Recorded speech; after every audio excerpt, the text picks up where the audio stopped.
Chapter 11 Supreme Celibacy Uttam Brahmacharya. To live in, to get absorbed in the Brahma, that is in one's own pure self, is verily Brahmacharya.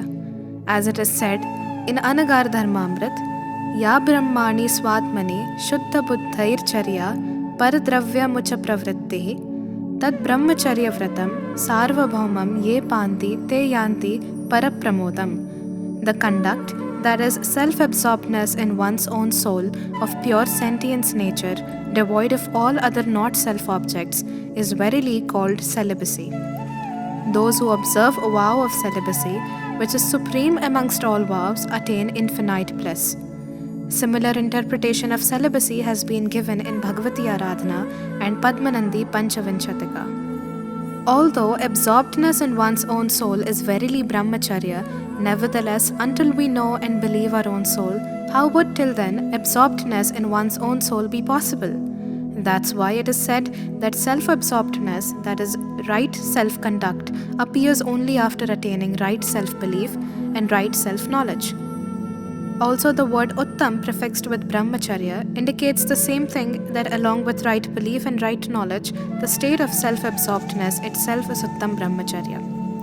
Hence, it is clear that from the real standpoint, to believe, to know as the only conscious and blissful nature of the self-soul as one's own, and to get seated, to get imbued, to get absorbed in the same is real celibacy. The meaning of the word Brahmacharya as understood nowadays is very general. Nowadays, only Vyavahar Brahmacharya, in the form of giving up copulation, that is abstaining from enjoying the object of touch sense, is treated as Brahmacharya. That too not giving up of all the objects of touch sense, but only giving up of the particular activity is termed as Brahmacharya. Whereas the enjoyment of touch sense is possible in various ways. The objects of touch sense are of 8 types. 1 cold, 2 hot, 3 hard, 4 soft, 5 rough, 6 smooth, 7 light, and 8 heavy. Feeling pleasure in the objects of these 8 types is nothing but enjoying the objects of touch sense only. Enjoying the pleasure of cooler in summer and of heater in winter is assuredly the enjoyment of touch sense. Likewise, feeling pleasure in the use of soft cushions and hard seats, and feeling delight in the touches of rough, smooth, light, and heavy objects, all these are the objects of touch sense. But those who consider themselves as brahmacharis have never given attention towards this fact that all these are the objects of touch sense, and they will have to give up the belief that there is happiness in these things also, and that they ought to refrain from these objects also. From this it is proved that we don't consider the complete enjoyment of touch sense as the destroyer of celibacy, but consider the one particular activity only to be the destroyer of celibacy, and anyhow, simply abstaining from that activity, people consider themselves as celibates. If the name of self-absorbedness is Brahmacharya, are then the objects of touch sense only the obstructing elements in the state of self-absorbedness? Are the objects of other 4 senses not the obstructing elements in the state of self-absorbedness? If those also are, then the renunciation of those objects should be called Brahmacharya. Can immersion in the soul be experienced while relishing the taste of the tongue sense? Likewise, can the soul be perceived while seeing the cinema? No, never. When the soul is indulged in the objects of any of the senses, self-absorption is not possible at that time. So long as one will not refrain from the tendency of indulging in the objects of the 5 senses, till then self-absorption will not be possible, and so long as self-absorption is not there, till then refraining from the tendency of indulging in the objects of the 5 senses will also not be possible. Thus, if in the negative sense, the cessation of the tendency of indulging in the objects of the 5 senses is celibacy, then in the positive sense, self-absorption is celibacy. If someone says that in the Shastras also renunciation of sensual pleasures only is described as celibacy, and so if we also believe the same, where lies our fault in this? A simple answer to this question is like this. In the Shastras, renunciation of sensual pleasures is described as celibacy. This description is quite correct. But nowhere it is stated that the meaning of sensual pleasures should be considered as the pleasure of touch sense only. In the commentary of the fourth Gatha of Samaysar, Acharya Jinsen has described the objects of touch and taste senses as kam, that is sensuality, and the objects of nose, eye, and ear senses as bhog, that is gratification. Thus, he has interpreted the objects of five senses under kam and bhog. But where do we believe in this explanation? We treat kam and bhog as synonyms and have related its meaning also with one particular activity of copulation. And while fully enjoying the objects of five senses, some people consider themselves to be the true celibates. When the Acharyas raised their voice against kam and bhog, they meant renunciation of all the objects of five senses and not simply the renunciation of the activity of copulation. Even today, when the vow of celibacy is conferred on someone, the oath taker is also required to refrain from the five senses. Inspiration for taking simple food and simple living is also imparted. All sorts of adornment of the body are also forbidden. The rules of giving up non-eatables and delicacies stimulating amorous desire, etc., direct towards the renunciation of the objects of the five senses. Acharya Umaswamy in Tattvartha Sutra, describing the observances and transgressions of the vow of celibacy, has written, Stri Raga Kathashravan Tan Manoharanga Nirikshan Purva Ratanusmaran Vrishyeshtar Sasva Sharir Sanskara Tyagaha Pancha Paravivaha Karanatve Rika Parigrahita Gamananang Krida Kam Tivra Bhiniveshaha. In these sutras, listening, looking, recalling, relishing, adorning, perverted sexual practices, etc. are described to be the destroyers of celibacy. If we continue to indulge irresistibly in the objects of the five senses and consider ourselves to be celibates simply by giving up cohabitation, then it is assuredly a fallacy. Also, if we give up externally the objects of the five senses, along with cohabitation, and also don't take the delicacies, even then, if celibacy in the form of self-absorbedness is not evolved internally, then also we shall not become the true celibates. Hence, accompanied by self-absorbedness, the renunciation of the objects of the five senses is assuredly real celibacy. Although in the Shastras, the Acharyas, while describing celibacy, have also laid greater stress only on the renunciation of the object of the touch sense, and at some places they have not even mentioned anything about the renunciation of the objects of the other four senses, nevertheless, it does not mean that they have not considered the indulgence in the objects of the other four senses as the destroyer of celibacy, and have given the permission of indulging in them. When they talk of conquering the touch sense, they mean the renunciation of the objects of all the five senses, because in touch sense, all the five senses are covered. After all, the tongue, the nose, the ears, and the eyes are the parts of the body which represents touch sense. Touch sense is present in the whole of the body, whereas the remaining four senses are only its parts. The touch sense is all pervasive in the body, and the remaining four senses are its vyapya, that is, particulars. In the word Bharat, the provinces of Rajasthan, Madhya Pradesh, Uttar Pradesh, Maharashtra, etc. all are covered. But when we utter the word Rajasthan, the whole country Bharat is not covered. Similarly, in the utterance of the word body, the eyes, the ears, the nose, all are covered. But when we talk of the eyes or the ears, the whole body is not covered. Thus, the region of the touch sense is very big, and that of the other senses is very small. If Bharat is conquered, all the provinces are conquered. But in conquering any one province, say Rajasthan, the whole of India is not conquered. Likewise, if the touch sense is conquered, the rest of all the senses are conquered. But if one conquers the tongue sense, it cannot be said or believed that the touch sense has also been conquered. Therefore, it is not incorrect to say that the conqueror of touch sense is a celibate, but the intention and purpose of the statement is assuredly to indicate the conquering of all the five senses. If the absence of indulgence in the affairs of the ear sense would have been termed as Brahmacharya, then the four sensed living beings would have to be treated as celibates, because they do not possess the ear sense at all. How would then the indulgence in the affairs of the ear be possible?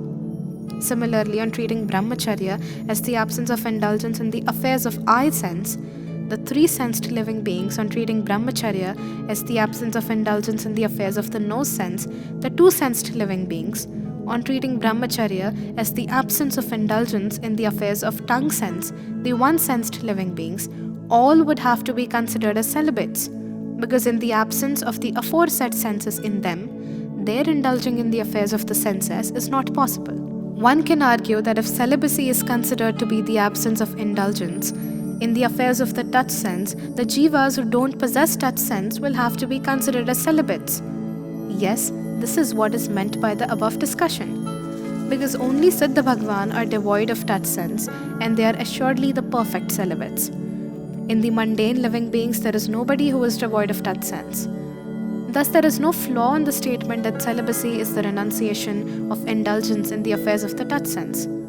Likewise, if only avoiding of one particular activity is regarded as celibacy, then the one-sensed living beings having bodies in the form of earth, water, etc. would also have to be treated as celibates, because the activity of copulation is not seen in them.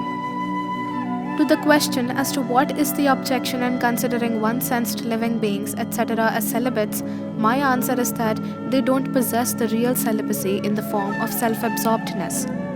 Celibacy in the form of self-absorbedness is possible only in the five-sensed living beings endowed with mind. If the above argument is conceded, liberation too would have to be considered possible for the one-sensed living beings, because the possessor of the absolute celibacy religion do attain the supreme wealth of liberation. It is also said, Dhyanat Dharma Dasha Penda Chadike Shiva Mahal Me Pagadhara. The poet Dhyanat Rai says that the persons reach the place of salvation by climbing up the stairs of 10 religions. In the stairs of 10 religions, the 10th stair is of Brahmacharya, and beyond it is assuredly the beatitude. The four senses are positioned in the body in their individual separate regions, whereas the touch sense is inseparate, that is indivisible, because the shape of the spatial units of the soul and the shape of the touch sense is equal and similar, but it is not so with the other senses. For attaining the unalterable state, it is essential to conquer the indivisible touch sense. If one wants to acquire the possession of or wants to be the representative of some particular region, he will have to conquer or get support of that much region. It cannot be that we conquer Rajasthan and may become the ruler of the whole of India. We fight the election of municipal corporation and may become the Prime Minister of India. For becoming Prime Minister of India, one will have to fight the election of Parliament and will have to secure the votes of the majority of the members elected from all over India. Similarly, it cannot be that we conquer the divisible senses and may attain the irrevocable seat. To achieve the irrevocable seat, one will have to conquer the indivisible touch sense in which all the five senses are included. It is due to this reason that the Acharyas have specifically laid stress on conquering of the touch sense in defining Brahmacharya. If the four senses, tongue, etc. are not there, even then the worldly life can be sustained, but not without the touch sense. Even if the eyes are lost, the ears may have get deafened, there is no difficulty in sustaining the life. But without the touch sense, the existence of worldly life cannot be thought of. Indulgence in the affairs of eyes, ears and nose is not constant, but the touch sense is always functioning. When bad odor is felt, the nose can be closed. If loud sound is there, the ears can also be closed. Closing of the eyes is possible. Thus the eyes, the nose and the ears can be closed if so desired. But how can the touch sense be similarly closed?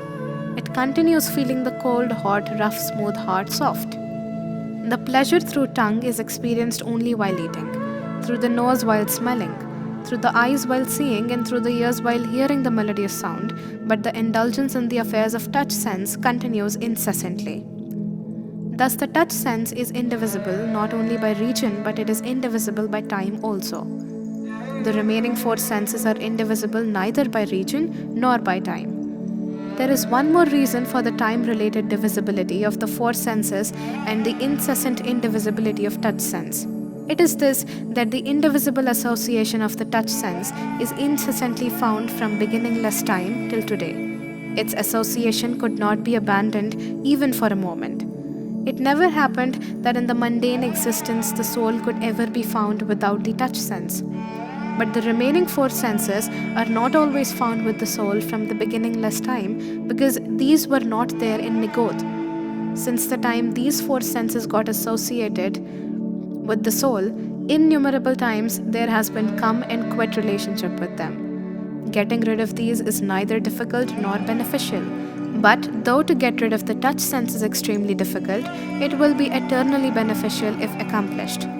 Because in getting dissociated from it, the Jeev attains salvation. If once got rid of totally, then never again will the soul associate with it. One has to do the slavery of the 4 senses only occasionally. But we all are slaves of this touch sense from the beginningless time. Without getting rid of the slavery of this touch sense, the slavery of transmigration will not come to an end. So long as we do not conquer the objects of the touch sense, till then we shall not be perfectly happy and free. Knowing the objects of this touch sense as one's great foe, external foe, universal foe, the Acharyas have proclaimed Brahmacharya to be the renunciation of the objects of this. But it does not mean that we shall become happy by continuing indulgence in the affairs of the other 4 senses. Because the point of mystery is this, that so long as this Jeev will not get engrossed in the self, the indulgence in the objects of either of the senses will remain continuing. And when the soul will get engrossed in the self, there will be no indulgence in the objects of any of the senses. Therefore, it can be concluded that the state of self-absorbedness, achieved along with the renunciation of the 5 senses, is real celibacy. The world easily understands the talk of renunciation of the enjoyment of the objects of the 5 senses. But when it is said that knowing seeing through the media of the 5 senses is also not helpful, in real celibacy of self-absorbedness, rather it is a hindrance, this is not accepted easily. People wonder as to how can knowledge also be a hindrance in Brahmacharya. But they do not think over this, that the soul is a supersensitive, illustrious substance. How can it be known through the media of senses? Through the media of touch sense, only the tangible substance, that is matter, is known. The soul is devoid of the touch attribute. Likewise, the object of tongue is ras, and the soul is aras. The object of nose is gandha, and the soul is agandha. The object of eye is roop, and the soul is arupi. The object of ear is shabda, and the soul is shabdatit. The object of mind is vikalp, and the soul is vikalpatit. Thus, all the 5 senses and the mind are only the receivers, that is, catches of touch, taste, smell, color, sound, and emotional feelings, whereas the soul is touchless, tasteless, odorless, colorless, soundless, and emotionless. Hence, the senses and the mind are not only unuseful in capturing and grasping the supersensitive, emotionless soul, but our hindrances are injurious because so long as the soul continues knowing and seeing through the media of the senses and the mind, till then the perception of the soul will not be possible. When there is no perception of the soul, the question of self-absorbedness does not arise. The tendency of the senses is extroverted, and the soul gets captured only by introverted disposition. The great poet Dhyanatray has also written in the Dashlakshan Pujan, Brahma Bhav Antar Lakho. If the Brahma Swarup Atma is to be realized, look deeply inside. The soul is perceived by peeping inside deep because it is located inside deep. The tendency of the senses is extroverted because they are instrumental in knowing, seeing the other not self objects but not the self. The doors of all the senses open only towards outside, not towards inside. The eye is not seen by the eye. What is inside the eye, this is also not seen, but what is outside, this is seen. Similarly, the tongue also does not take the taste of the inside, but takes the taste of the objects coming from outside. Does the nose also take smell of the bad odor of the inside? When the same bad odor finding an outside outlet comes externally in contact with the nose, only then the nose is able to receive it. The ears also hear the matters of outside. The touch sense is also seen alert only towards the external cold and hot states of the material things. Thus, all the 5 senses are of extroverted proclivity. How can the senses of extroverted proclivity and receivers of color, taste, etc. be helpful in knowing the tasteless, colorless soul of introverted disposition? It is this reason that, unlike sensual pleasures, the sensory knowledge is also not helpful in Brahmacharya. Rather, it is only a hindrance. People say, "Jhootha hai sansar, aankh khol kar dekho." But I would like to say, "Sacha hai Atma, aankh band karke dekho." The soul is not an object to be seen with eyes opened, but is an object which can be perceived with eyes closed. The soul is perceived by removing the attention not only from the eyes but from all the 5 senses and fixing it on the self. Moreover, when I talk of renouncing the sensual pleasures, the world says, "It is correct, the sensual pleasures are worth renouncing. You are speaking the truth." But when I say that the sensual knowledge is also not helpful in real celibacy of self-absorbedness, the common people get immediately confused and restless. Queries start coming. Should we also not see with the eyes? Should we not read the Shastras also? And a lot more queries are raised. Instead of trying to understand the matter in deep, people start blaming and criticizing. But such an attitude won't help. The truth could be discovered only by understanding the true nature of the substance, not by making hue and cry. The mundane, non-omniscient soul can know only one thing in one unit of time, can get engrossed in only one object. Hence, when he is knowing the other not-self object, is engrossed in the other not-self object, at that moment, to know the self, to get absorbed in the self, is not possible. Only the other not-self objects can be known through the media of senses. One can get engrossed through their media only in the other not-self objects. Through the media of senses, neither the self can be known nor can one get engrossed in the self. Hence, enjoying the other not-self object through senses is assuredly injurious to Brahmacharya. Even knowing seeing of the external objects through these senses is a hindrance in Brahmacharya. Thus, the objects of senses, whether those are enjoyable things or knowable things, all are enemies of Brahmacharya, because those are, after all, the objects of senses. Indulging in both the types of the objects of senses is, after all, indulging, not getting rid of them. The self-absorbedness form of celibacy is the only means of getting rid of them. Here one question may arise, that when the sensual knowledge is not helpful in the knowledge of the self, why is it written in the Shastras that right belief, right knowledge and self-absorbedness from of right conduct, that is celibacy, are evolved only to the 5-sensed living being endowed with mind? This statement in the Shastras does not mean that the senses are required for self-knowledge. What it means is that so much evolution of knowledge is essential as is found in the rational 5-sensed beings. This is a measure of the development of knowledge, that is the power of discriminating between good and evil. Although it is absolutely true that the commencement of religion takes place only in the rational 5-sensed beings, nevertheless, this is also absolutely true that the commencement of religion happens not by senses, but by conquering the senses, by stopping taking work through their media.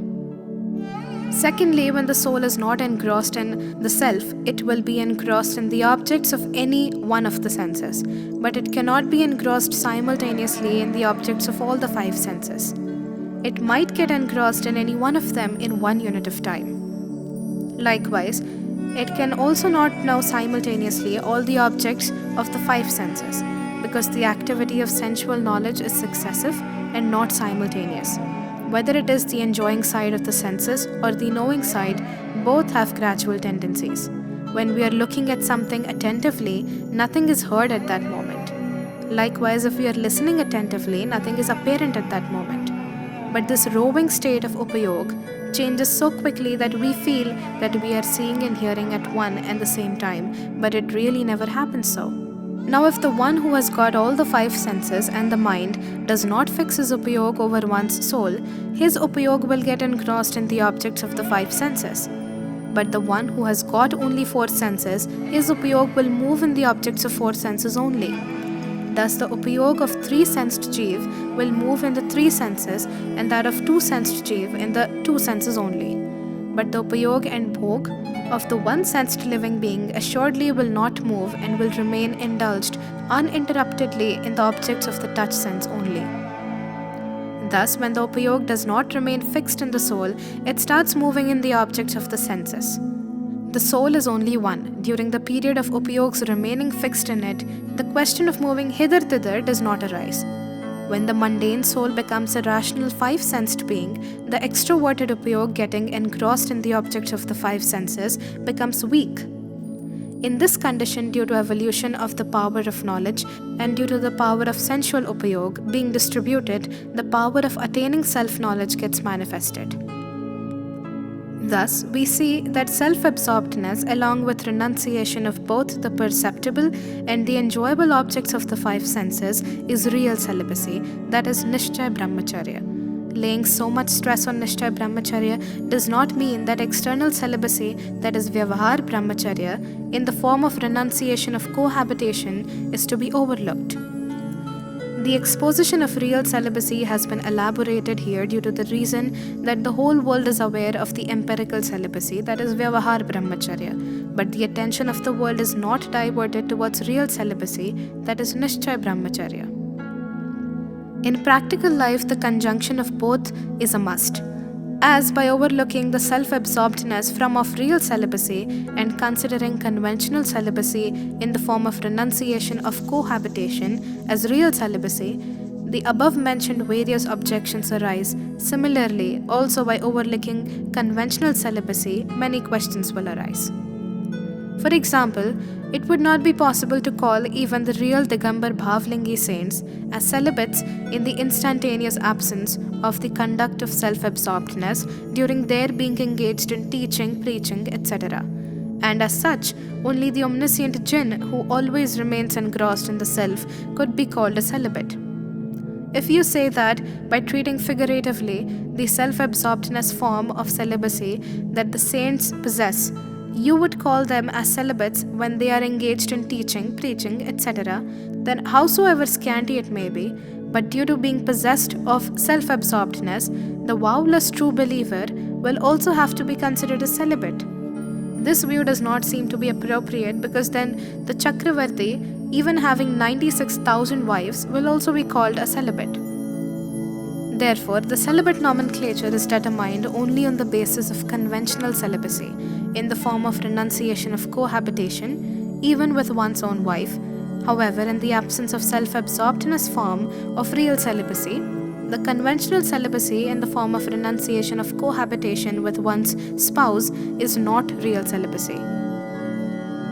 Along with real celibacy of the order of 7th Pratima, which gets manifested in the Shravak of 5th Gunasthan in the absence of the intensest passions, Anantanubandhi and Apratyakhyanavran Kashaya, the oath of the renunciation of sexual enjoyment with one's own wife, which is observed thoughtfully, is in fact called conventional celibacy.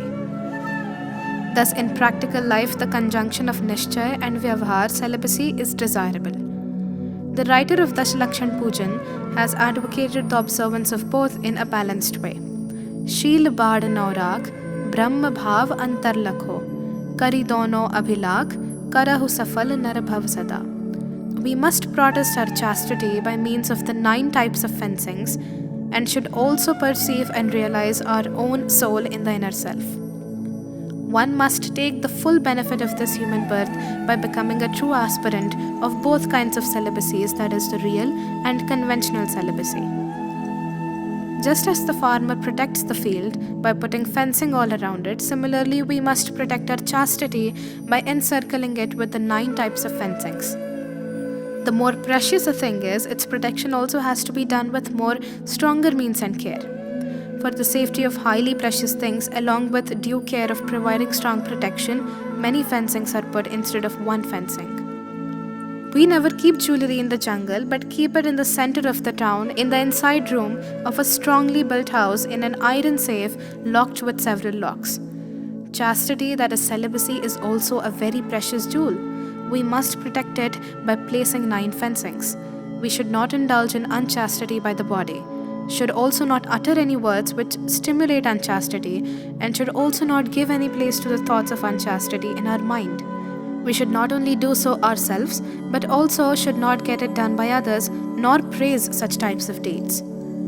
Thus, although in the Shastras, owing to its being contemporaneous with real celibacy, conventional celibacy, that is, renunciation of cohabitation, etc., has been discussed at length, nevertheless, without self absorbedness, that is, real celibacy, it has no specific importance in the path of salvation. Without real celibacy, it is more or less a mere destitute.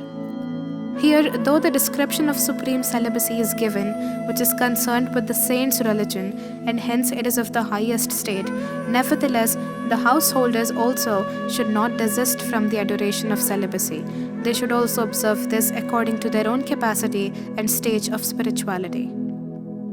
A detailed description as to which degree of internal and external celibacy should be observed by what stage of saints and Shravak is given in the sacred books of deontology.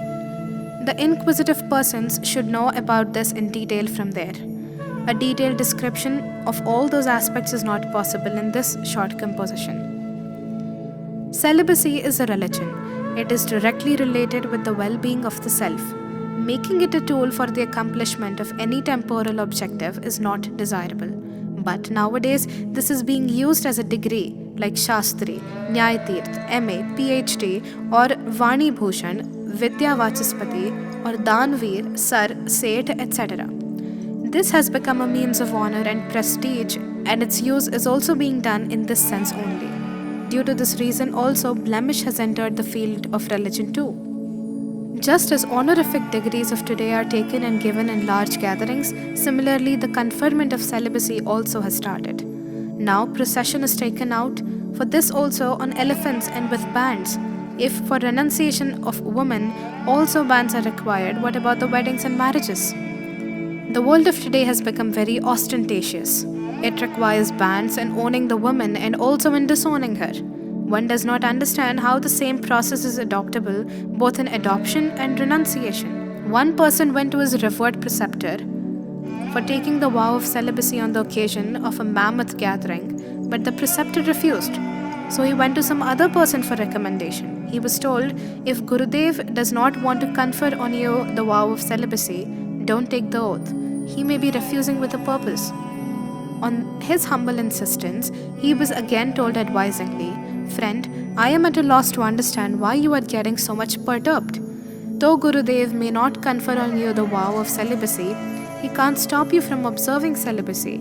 You start observing celibacy, what difficulty will you have? Nobody can stop you from observing celibacy.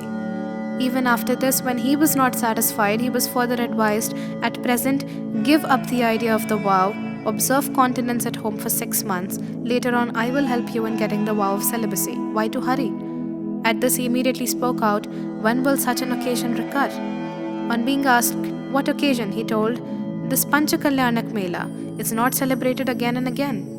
Now, one can understand whether he wants to observe celibacy or wants the vow of celibacy to be conferred on him in the crowd of 50,000 people. He was much concerned with the declaration of celibacy and not so much with quietly following celibacy. He was interested in the degree of celibacy and not in observing celibacy, and that too with a declaration amidst the large gathering, so that he may start getting honor everywhere in the society and people begin to remember him and pay him respect.